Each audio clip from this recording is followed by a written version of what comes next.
So guys, nandito kami sa bundok guys na nagtatanim ng mais guys dito sa bundok.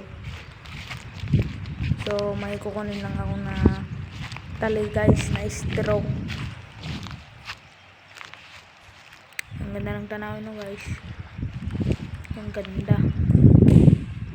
Dito sa bundok sa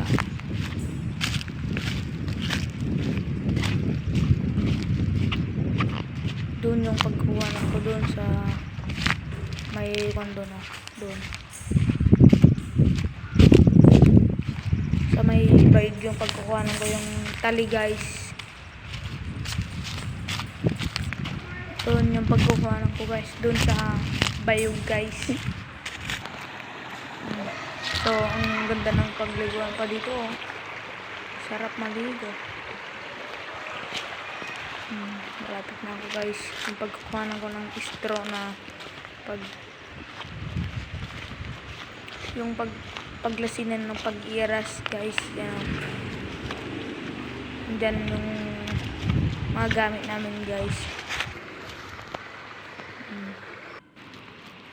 So yan yung mga kasama ko nagtatanim.